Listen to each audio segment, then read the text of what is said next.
Hello, Tech Week Europe here at CeBIT 2015, now joined by Ellen Marie Hickey from a company called StorageCraft. Hi Ellen. Hi, how are you doing? Yeah, good, thanks. So do you mind telling us a little background to StorageCraft and why you're at CeBIT 2015? Yeah, absolutely. So StorageCraft is a software vendor. We develop backup and disaster recovery software. So we're an American company. We've been in business since 2003, and we set up our international headquarters in Cork in Ireland, December 2013. So, as I said, backup and disaster recovery, and we're mainly focusing where our real strong point is going to be in actual recovery when a disaster or whatever sort of incident is going to happen. Okay, so would you mind telling us your latest developments? I guess you have new products out in the disaster recovery market. Yeah, so I guess firstly our flagship product is Shadow Protect. So that's with this software you're going to be able to manage all your backups and as I say, recover more importantly from any disaster, from any incident. Obviously as a software company we're continually working on new products, otherwise we wouldn't be able to stay alive. So I suppose our biggest new product to come out in Q2 will be our Linux platform. That's still to come, but at the moment we're a Windows based software. Okay, and obviously there are 1,001 different storage companies out there, so what separates you from the rest of the competition? Yeah, well I guess there's probably many differentiating points, but I guess if we're to try to summarise it kind of pretty quickly, there's two things mainly. So we work in both physical and virtual environments, so that's going to be a differentiator compared to certain of our competitors.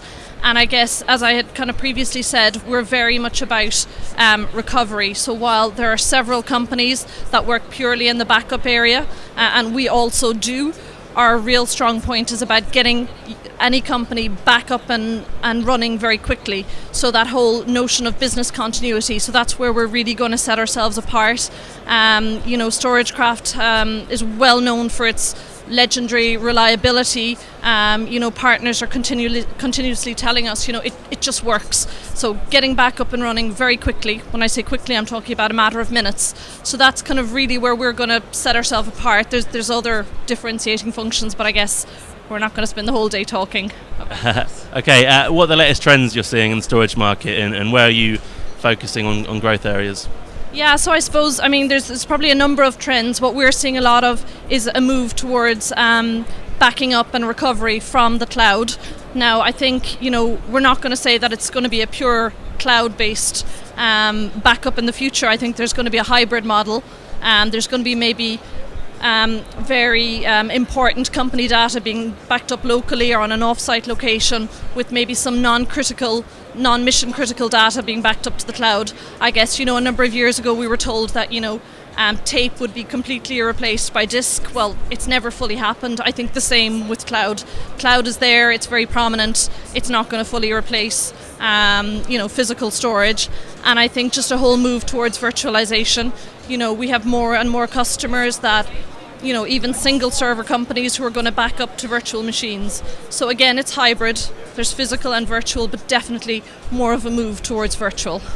Okay, and what is StorageCraft doing with data sovereignty laws in Europe specifically? So at the moment in Europe, we are backing up to many of the different physical servers that are out there. We work with lots of companies. I'm not going to name them all. In 2015, so this year, later on in the year, we're hoping to launch our own cloud in Europe. We have a StorageCraft cloud already in North America. We have one in Australia. We're now studying very closely how to manage all of that for Europe, because obviously it's complicated, many different countries, many different laws, as you mentioned. So that's something to follow towards the end of this year. Great. Ellen, thank you very much, and thank you for watching. Cheers.